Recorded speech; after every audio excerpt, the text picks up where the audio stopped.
welcome everyone. So we chose to use Zoom to encourage participation because that's hard on Blue Jeans.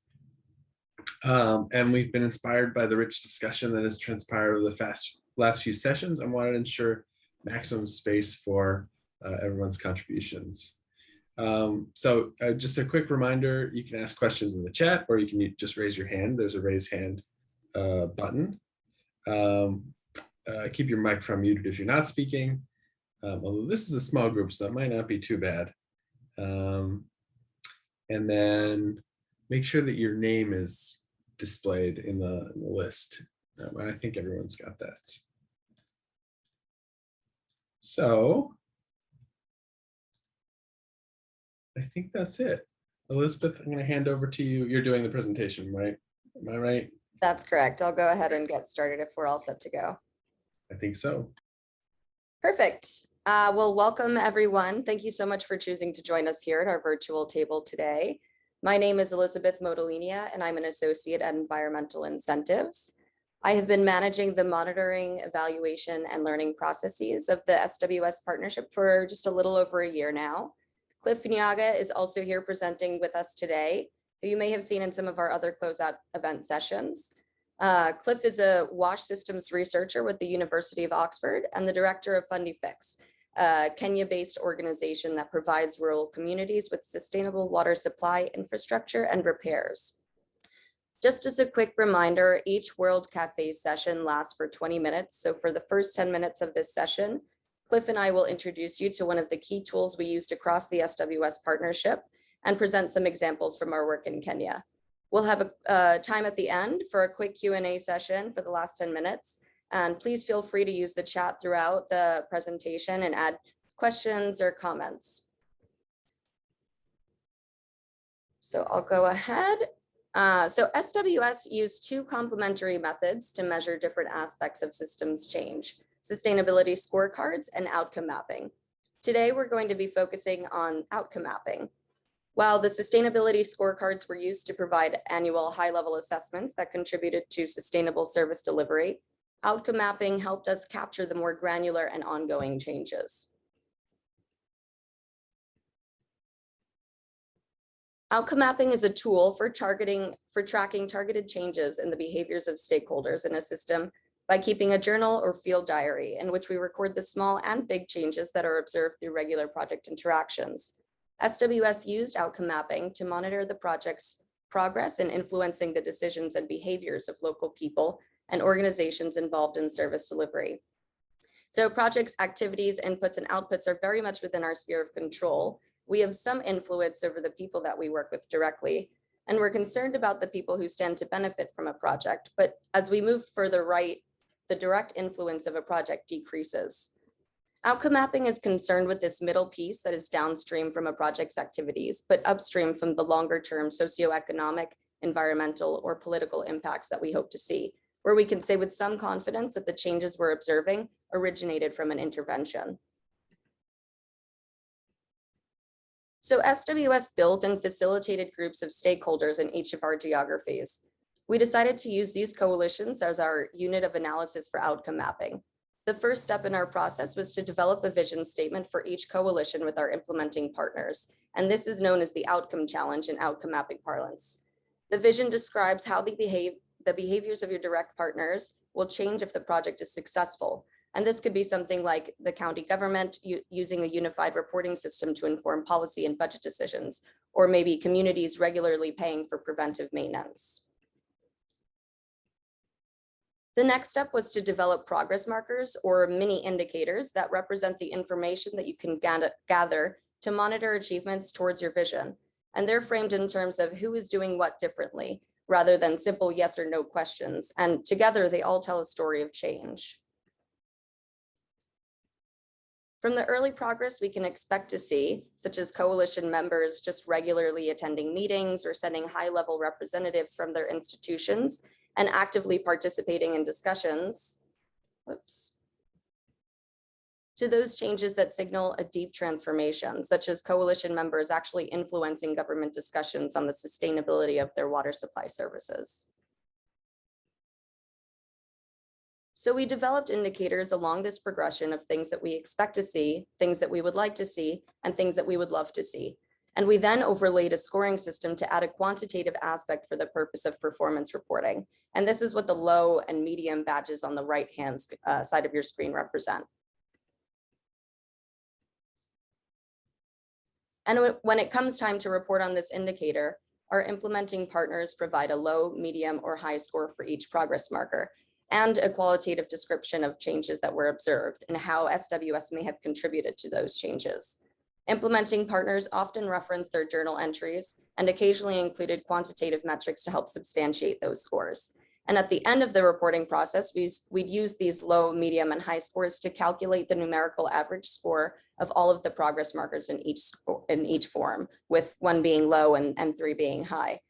We also conducted an iterative peer review process during which the MEL team at Environmental Incentives and our graduate research assistants at UCB would work with implementing partners to address any gaps and substantiate scores.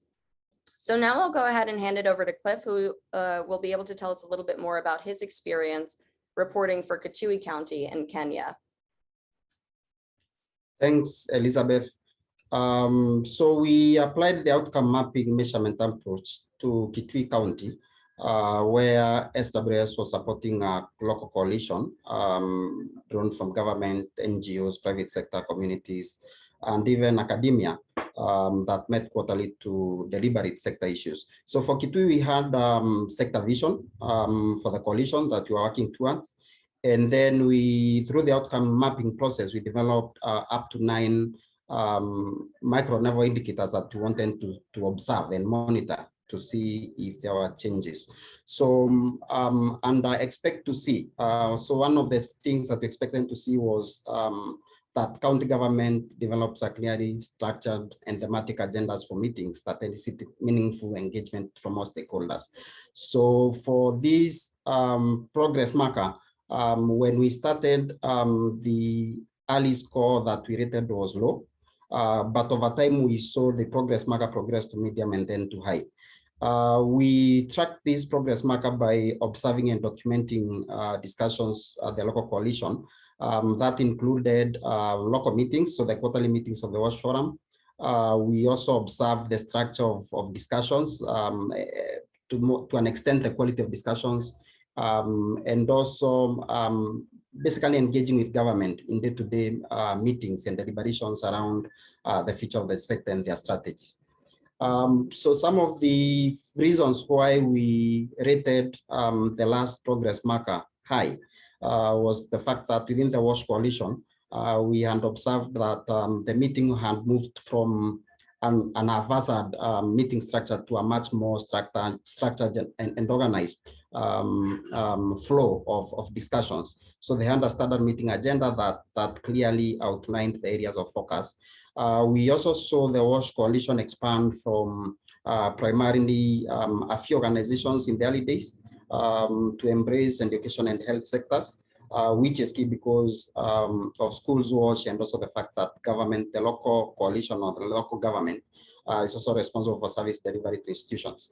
There was also an emergence of standardized reporting structures, which was key in helping evolve discussion from the sub-county or very disaggregated level to a much more aggregated level, which is useful when you're tracking progress of an entire sector. We also saw emergence of innovation sessions and sustainability sessions, where actors basically allocated time to discuss what's coming out and some of the initiatives that are emerging from the sector and to begin boosting sustainability of the sector. There was also a secretariat to the WASH Forum, which started to handle admin functions, organizing meetings, logistics, sending out communications, documentation, and all that, which is key, including follow-up on action points, which initially were not there. So all those factors in combination informed the high ranking or the high rating of this progress marker. Next slide, please. One of the outcomes that we would have loved to see was the coalition members using outputs of a unified reporting system for planning, budgeting, and adaptive management activities. The part of the strengthening activities that we had within the coalition was supporting an online reporting platform, an online database for purposes of sector reporting and monitoring. So here would have expected, would have loved to see that the different stakeholders in the sector, the NGOs, the government, then using, number one, supporting the reporting platform, number two, using this information for these functions. But we scored this consistently low due to slow progress, first in setting up a reporting system. It took a bit of time to move from paper-based reporting to an online reporting system that will then allow the flow of information efficiently to the county government. Number two, because of the slow progress, then it wasn't possible to have a system that influences the budgeting and reporting. So we did not make progress on this. We also did not make progress on about 3 out of 9 other markers. So it's not just this one, but other two, which luckily, because of the design of the SWS program, we were not really working to achieve, we did not have the traditional sort of targets to clock, but rather we were monitoring sector change flexibly, then allowing us to essentially basically reflect what was the actual progress. Some of the benefits of using the outcome mapping approach from our experience was the fact that it's fairly flexible for everyday, for tracking everyday changes in the sector. Because of these everyday aspect of tracking discussions and what's changing, what's evolving, how are the quality of engagements and the vision and day-to-day strategies of improving service delivery changing, then allowed you to continuously pause and reflect, as opposed to periodical, quarterly, or semi-annual traditional reporting where you basically think about progress in the sector at a certain time, and then you basically again focus intensively on activities. There were challenges as well. So number one, it requires intensive documentation. And in fact, one of the things that we had to do is to make sure that we have an officer stationed or embedded within the county government to essentially participate in day-to-day discussions, day-to-day meetings, day-to-day consultations by both within government and outside with other stakeholders. That allowed us to stay on top of how the behaviors and responses were changing by actor groups. The other challenge was the fact that there was unexpected behavior as well, not necessarily influenced by our vision or by our anticipated theory of change through the outcome mapping process. So on this, I would give an example. For instance, we saw actors responding to maintenance approaches and even supporting reporting initiatives or monitoring initiatives, despite the fact that we didn't have a monitoring system in place as we had anticipated. So that was unexpected. And also you still had so many other programs going on within the coalition. And so you still have a bit of question around influence and attribution and contribution of these other programs. Next slide, please. Over to you, Elizabeth. Thanks, Cliff. So I'll just be very brief because I know that we're wrapping up the end of this session. I want to save time for at least a question or two. But on this slide here, we can see a breakdown of the time spent on data collection, analysis, and reporting from just one of our implementing partners per 6-month reporting period. So all in all, this surmounted to approximately 148 hours of 48 hours, sorry. And I'll just quickly touch on one of these lessons here, which was to use a mixed method approach to capture multiple components of systems change. As we mentioned earlier, I know Ryan touched on this, that there's no single tool that can comprehensively measure systems change. Multiple methods are really required to capture all of these different changes and different aspects in the system. So like I mentioned earlier, we also had scorecards measuring the changes in policies and capacity and outputs. And then outcome mapping was really helping to measure the changes in stakeholder actions and behaviors. Over to you, Cliff. Yeah, so I'll just highlight one lesson from this slide. That you need to build capacity for qualitative monitoring and reporting from the early on. That is to say that you need to integrate your data collection processes into the existing activities. That's because data collection is quite intense. And you want also it to happen in a standard way, while also tracking things like information sources and references. The other thing to emphasize on under capacity is the fact that qualitative analysis is a bit different, unlike quantitative data. So you want a small group of well-informed people with knowledge on the local context to basically review and synthesize your findings while pulling out key things. Thank you. Over to you.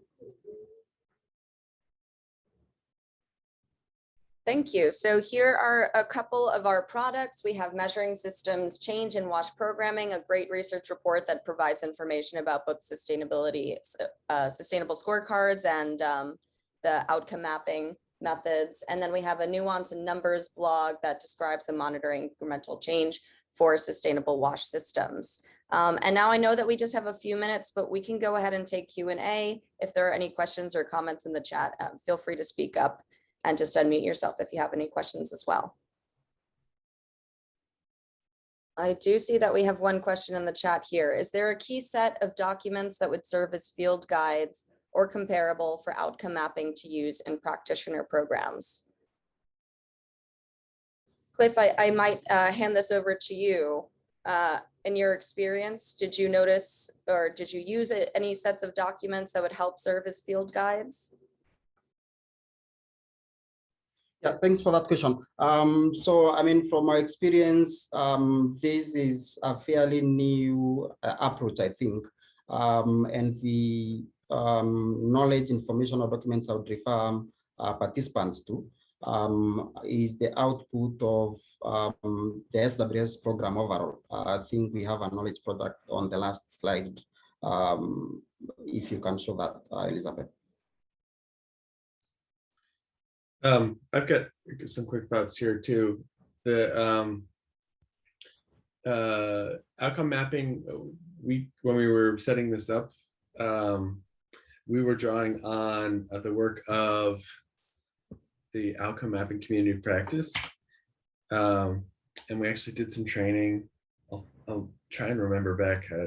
It's not coming right now, but there's a woman who's a consultant who does like helps organizations set up their outcome mapping systems. So she's a great reference.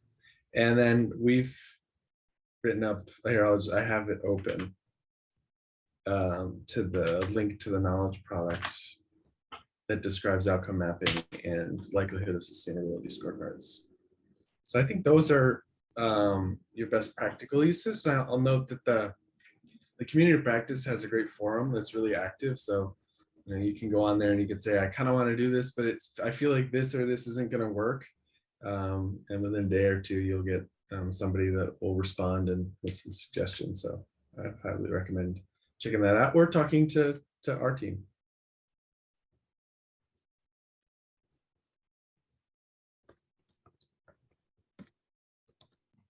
I've got a question. So when you're just initially setting up the KPIs and you're trying to define the like to have, love to have between the stakeholders, how hard is that to do in the first place? And what does that process look like? And what kind of tips do you have to iron out some of the differences that people have in those KPIs? I might pass this over to Sean or Cliff, given that I wasn't actually involved in this process and both of you were part of the project startup. Yeah, when I could start and then Sean will add. So I think my response to that question is that I think the visioning process is the guiding sort of framework here, because the expect to see, the like to see, the love to see are essentially what will help you to track the sector changes with respect to the vision. What is key is the visioning process. So with the visioning process, you definitely need everyone at the table. For Kitui, again, we worked through the WASH forum, and the visioning process was a much longer process, because then you get into discussions and analysis, system analysis, so as to improve understanding of the local issues. So we completed a suite of analysis. We highlighted the issues to the forum, we debated them, so that we can be able to prioritize and see where the low-hanging fruits within the whole coalition, set up a vision statement, and then work towards that. So essentially, the progress markers are to help us work towards that vision, to help us to towards that vision.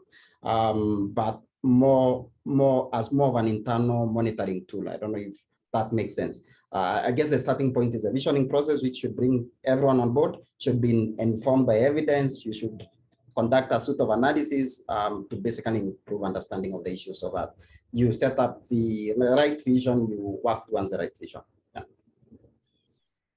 I'll just note that some teams actually didn't do full stakeholder consultations, and instead, based on their theories of change or previous discussions, they just lined up their expect to see, like to see, love to see, their milestones, their progress markers. And I think that's okay. I mean, in an ideal world, you'd do everything collaboratively as this team did, but in the real world, you might, at least maybe in the beginning, you might set up with some initial progress markers and then aim after a year or so to bring stakeholders in, because it can be a little bit time consuming and maybe sensitive. It might not be the right, the right move right at the beginning.